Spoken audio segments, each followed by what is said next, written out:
Hi YouTube, boरै दं? आं आसा खालामो बयबो मोजाङै दं खोमा. Okay, come to the point. Discrimination एबा फाराग दिन्थिनाय. So,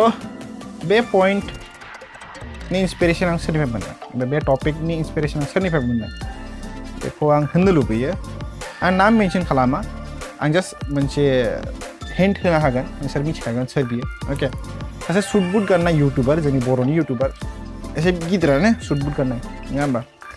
स' बिनि सायाव आं भिडिअ बानायदोंमोन आरो बिनि उनावहाय एसे आं आर्गुमेन्ट खालामनो एबा बेखौहाय माने कारेक्सन खालामनो आं कल खालामदोंमोन एबा चेट खालामनो सेस्था खालामदोंमोन बेयावहाय आंखौ जेब्ला जों आर्गुमेन्ट खालामनो नागिरदोंमोन विथ पइन्टलेस बे पइन्टलेस माने आंथ' बिनि भिडिअनि बेसिसाव बेखौ आर्गुमेन्ट खालामनो सेस्था खालामदोंमोन बाट बे पइन्टलेस जानायखाय बे गोदाव सोराव पइन्ट्सफोरजों माने बेस पइन्ट्सफोरजों बखिबाय आरो बेयावहाय मोनसे वर्ड होनदों डिसक्रिमिनेशन स' बेनिफ्रायनो आं बे भिडिअनि इन्सपिरेसन मोनदों आरो बेखौ थेंक इउ होनो लुबैयो बे खोथाखौ होनायनि थाखाय मानोना बे बुजियाखै मा डिसक्रिमिनेशन माखौ होनो एन्ड क्रिटिसिजम माखौ होनो इट्स अके बायदि जास्ट रिसार्च खालाम अके प्रपार रिसार्च खालाम होमबानो नों बुजिजोबगोन अके फार्स्ट आंनि स्ट'रि शेयार खालामगोन दे डिसक्रिमिनेशननि सायाव अके बे स्क्रिप्टिं भिडिअ नङा आं स्क्रिप्टिंखौ माने दोनदों फर दि पार्ट 2 अके पार्ट 2 नि थाखाय जेराव आं भिडिअ क्लिपफोरजों फैगोन अके आरो बे मानसिया स्ट'रि शेयार खालामगोन इदि टाइम माने ओके डिसक्रिमिनेशन जों बिराद खालामजाबाय लिटारेलि इन स्कुल लाइफआवथ' बिराद डिसक्रिमिनेट खालामजाबाय in basis of religious in basis of like criminal होननानैबो बुंजाखांबाय जोंबो बिरादबा क्रिमिनेल होनजाखांबाय जों बेसिसाव लाइक जों इन्डियानबाबो जों क्रिमिनेल होनजाखांबाय एबा टेररिस्ट होनजाबाय जों फोथायनाय नङा नोंसोरो बयनामासिम गगामुख ना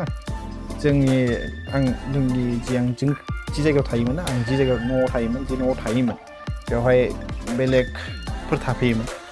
मिथियासिन जोंनि बर'नि जायहा हारिनि थाखाय फाइट खालामदोंमोन बिसोर थाफैयोमोन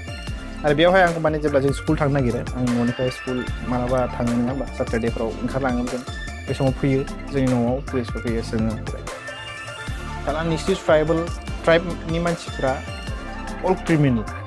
बिदि होननानै बुंजायो देन रिलिजियसखौथ' मा होनबावनो यार दाबो बोराय बुरैफ्रा चेन्ज जानो रोङा दाबो बोराय बुरैफ्रा दाबो हेट खालामलायो in basis of religious unity होनो but there is no unity in basis of religious is because मिट बेदर ससफिटि बे खोथा दं यार आइ गट एन एक्सपिरियेन्स अके आं मोनसे एक्सपिरियेन्स मोनदों जेब्ला आङो आइ वाज इन क्लास 8 आं सासे फ्रेन्डनाव थांदों बेयो सासे लाइक हिन्दु रियेल बाथौ होननानै बुङो अरिजिनेल बाथौ अके बेनि माने आं मिथिया बिसोरनि रिचुवेला माबायदि आं बेखौ मिथियामोन बाट किचेनाव हाबनो मोना होननानै आं मिथिफेराखैमोन अके बाट देट वाज द फार्स्ट टाइम आं बेयाव माने इट्स अके यार बायदि आंखौ एडभान्सआव इनफर्म खालामबा मोजांमोन सानोमोन आरोना ओमफ्राय इनफर्म खालामाखै जेब्ला आं बिनि किचेनाव फ्रेंकलि ना जोंथ' फ्रेंकलि जों हाबलाबायो न' सिङाव नङा होमबा बाट किचेनाव हाबनो मोना होननानै मिथिफेरामोन आङो हाबनो नागिरदोंमोन आरोना किचेनावहाय जेरावहाय आंखौ लाइक पुश खालामदों लाइक ब्र' बिदियाव नों हाबनो मोना होननानै देर आइ आन्डारस्टुड कि रिचुवेल माखौ होनो अके आरो रियेल बाथौ माने जि खालामबाय बेखौ मिथिबाय आरो स' नाय जोंबो डिसक्रिमिनेट खालामलायखायो इन बेसिस अफ रिलिजियस जोंबो होनो हिन्दुफोरखौ बुङो एबा ब्रह्म बाथौआनो होन बिसोरबो जोंबो नेवसियो एबा फाराग खालामो नङा होमबा आरो जोंखौबो फाराग खालामो बाट दानि जेनेरेसननि गथ'फ्रा माने बेफोरखौ बासानाय लाइक यार this is useless that means there is only one god but बिनि आकार वाट इज आकार माने बिनि फर्मा बेलेग जोंना जाहैबाय जिजास बिसोरना जाहैबाय ट्री और ट्री बिदि टाइपनि आरो सेपआ बेलेग स' आं बेखौनो होनो लुबैनाय माइ अडियेन्सफोरखौ होनो लुबैयो आंनि अडियेन्सआ जे अडियेन्स दं प्लिज यार बेखौहाय माने पजिटिभलि ला आं बेखौ माने होननोसो लुबैदों आंनि पार्सपेक्टिभसो शेयार खालामनो एबा आंनि अपिनियनसो शेयार खालामनो बेवहाय आं रावखौबो डिफेम लाइक लिटारेलि होनाखै लाइक बे इदि खालामथारदों बिसोरनि रिलिजियसआ बिदि खालामदों बेखौ होनाखै पजिटिभलि ला आरो जास्ट बुजिनो सेस्था खालाम अके So now next story is about Hayan brother जायहा डिसक्रिमिनेट खालामजादों इन बेसिस अफ मा होनबावनो खोनासंनो लाबानो जाबाय दा बेफोरथ' टपिकआ बहुत गिदिरानो ना माने डिसक्रिमिनेसनथ' जोंनिथिंबो जानाया जाया नङा माने जेब्ला जों माने कलेजाव थाङो आरो अब्ला जों जेब्ला बै मा जायो टिफिन टाइम जेब्ला जायोना अब्लाथाय मा होनो जेब्ला जोङो हटेलाव थाङो अब्लाहाय जोंथ' बर'फ्रा बा राभायानो जा जियानो जा अमा माबा माबि जायो आरोना बेफोरखौ आरो बिसोरो माने गुबुनफ्रा जोबोद मुगैनाय बेबादि खालामो आरो माने गुबुन हारिनि माबाफ्रा आरो जेरैबायदि हारसाफ्रा आरो ओमफ्राय सानसे आंखौबो बिदि होनदोंमोन जे आं माने अमा जानो नागिरदों आरो ओमफ्राय आंनि सासे बे हारसा लोगो होनदों आरोखि माने मानो धर्म नस्थ' बेबायदि खालामनो सानो नोङो नों हिन्दु नङा नामा बिदि होनो आरोना थ' आंबो उनाव मा होनो आरो रिप्लाय होबाय आङो जेबो धर्म सिमफायाखै होनना आङो खालि गावनि हारिया जाबादि सिगांनिफ्राय जाबोदों बेबादिनो आङो दाबो जागासिनो आरो अमायाथ' जोंनिनो मा होनो फुडखा बेबादि होननानै आङो सिरि थाबाय आरो बिदिनो जोंथ' गामिनि मानसिफ्रा दा एरिया आरोना मा होनो मैहुर खालामो जेरै दाउ बेबायदिनो एम्बु सेम्बु बायदिसिना ना स' माने जोंनि माबाफोरा जा हारसा लोगोफ्रानो जा बिमा बिफाफ्रानो जा बिदि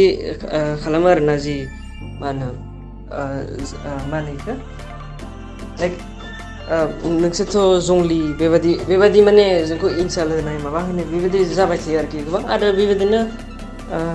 मा होनो कलेजावबो माने गासै मा होनो हारियानो लोगो जायोना माबायाव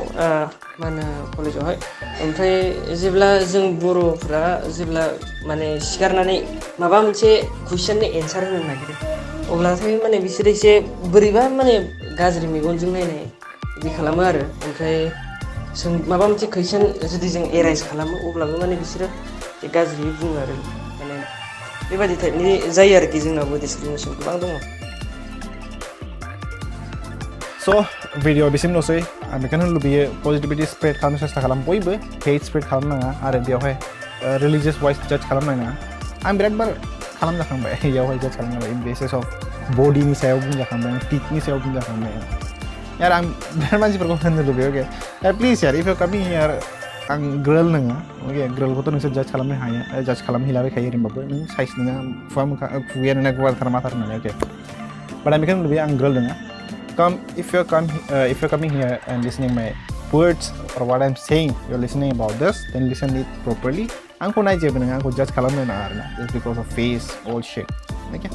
So bisimlo say ang bisang haye positivity spread khamse sa kalmang ara mawang si goronchi bungplombai I'm really sorry.